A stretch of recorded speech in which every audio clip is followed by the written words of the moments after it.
Je suis fait de pierre, de silence, de souvenirs qu'on devine plus qu'on ne les connaît.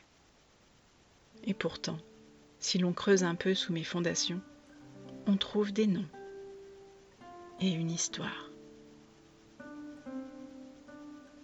Celle de Gertrude de Dabo, fille d'Albert d'Eguisheim, comte de Dabo, Metz et Mohat. Gertrude fut l'héritière d'un vaste territoire, offert trop tôt à ses jeunes épaules. Elle fut mariée 3 fois, jamais par amour, toujours pour des terres, des alliances, des équilibres fragiles. D'abord au duc Thiébaut Ier de Lorraine, fils du redouté Ferry II. Elle n'avait alors que 10 ans. Un mariage de stratégie. Mais il mourut vite.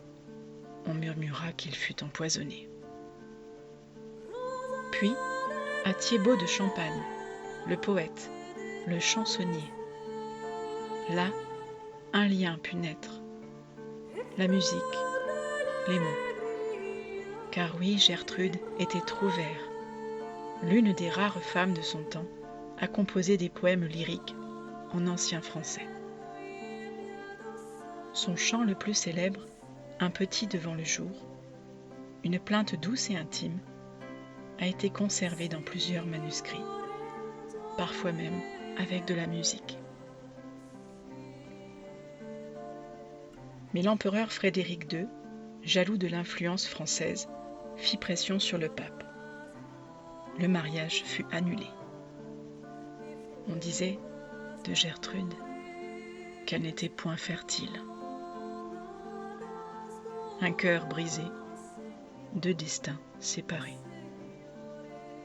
Enfin, Simon de Linange, le 3e mari, choisi pour ses terres et sa loyauté à l'Empire. Mais Gertrude n'eut jamais d'enfant. Et à 19 ans, on dit qu'elle mourut de chagrin. Sa mort bouleversa l'équilibre des forces. Sans héritier, son domaine fut morcelé. Et c'est dans cette recomposition silencieuse, dans cette nouvelle carte de pouvoir, que je suis probablement née.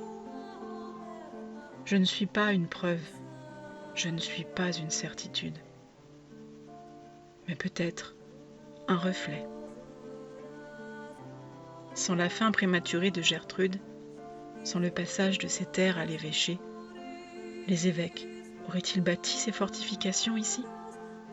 Auraient-ils ancré leur autorité sur ces collines?